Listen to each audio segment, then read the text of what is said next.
Once upon a time, in a small, sunlit village nestled by the banks of a clear river, a young man named Alon was eager to learn about life and love.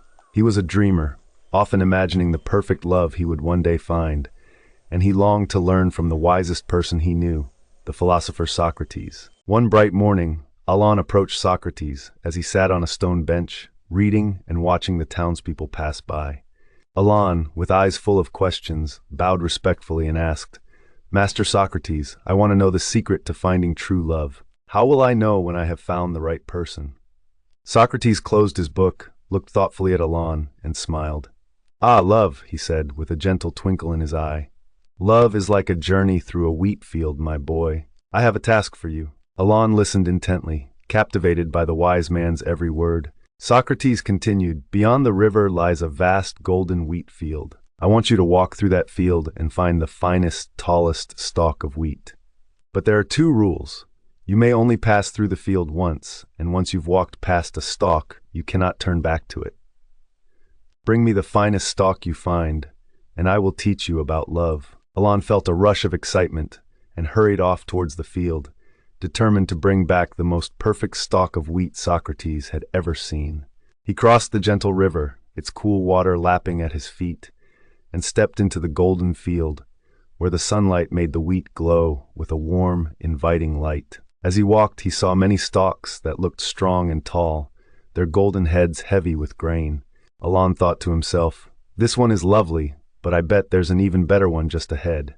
So he walked on, always hoping that a taller, brighter stalk was waiting somewhere farther in the field. Every few steps, he encountered another beautiful stalk, yet each time he thought, surely there must be a better one just beyond. His heart raced with anticipation as he ventured deeper and deeper into the field, each stalk more perfect than the last, or so he thought. As the sun rose higher in the sky, the golden light began to soften and fade. Alon realized he had already walked far into the field, and he hadn't picked a single stalk. His excitement began to turn to worry. The stalks he passed now looked shorter, thinner, and not as vibrant as those he had seen earlier. And yet, he couldn't go back. He could only keep walking forward. Finally, as the sun began to set, Alon reached the end of the field. His heart sank as he gazed back at the endless sea of golden wheat he had walked through, now glowing softly in the twilight. He felt the weight of his empty hands and sighed, knowing he had missed his chance to bring back the perfect stalk. With heavy steps, Alon returned to Socrates, his head hanging low. "Master, I am ashamed. I walked through the entire field, but I could not bring back a single stalk of wheat. Every time I saw one I liked, I kept thinking I might find a better one if I went just a little further." Socrates looked at him kindly, with neither judgment nor disappointment, and spoke with a warm tone. "Alon, do you see now? Love is very much like this wheat field."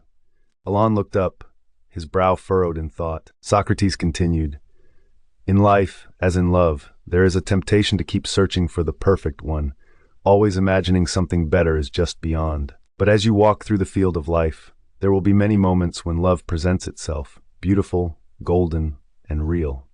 If you're always searching for something better, you may miss the chance to cherish what is already within your reach." Alon listened, his heart softening as he understood Socrates' wisdom. Socrates placed a gentle hand on Alon's shoulder and said, "True love, like the perfect stalk of wheat, isn't about finding something flawless.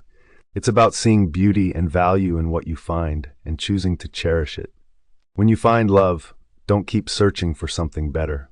Love is the choice to hold on to what you have and let it grow." As the stars began to twinkle in the evening sky, Socrates looked at Alon with a knowing smile and said, "I want you to return to the wheat field, my boy. This time, go through it once more.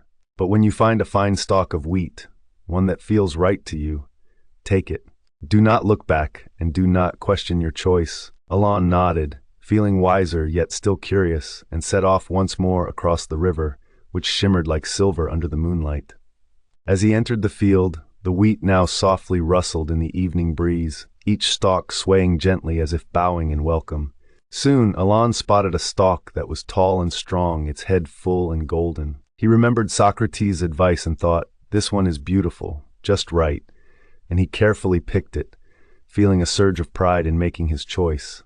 But as he continued walking, his heart wavered. Not far from where he had picked his stalk, he saw another that seemed even taller and richer in color.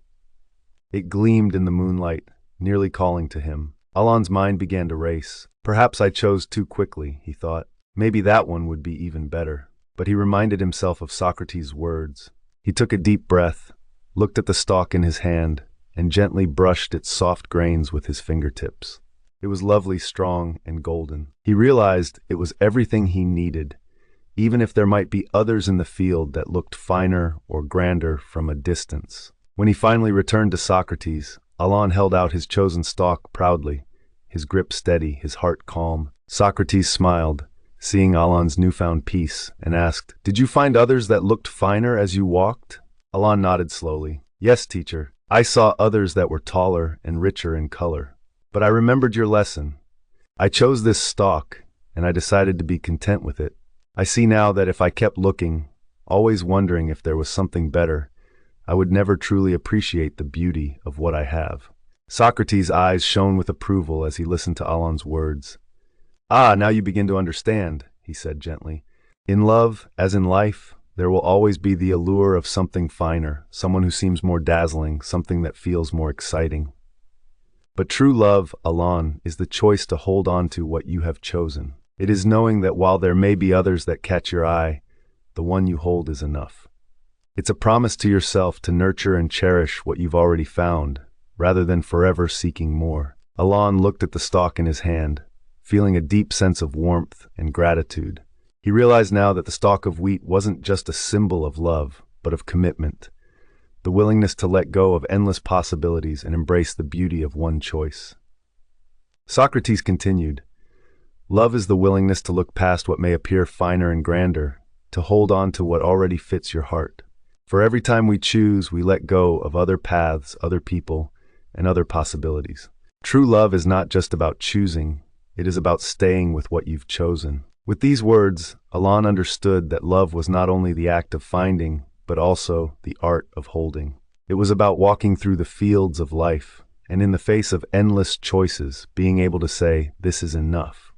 This is what I want to cherish." Alon thanked Socrates, with a bowed head, the stalk still in his hand, and returned home that night with a heart filled with wisdom. He knew that when he found love in his life, he would cherish it not by seeking what else lay ahead, but by embracing what he had chosen, holding it close, and never letting go.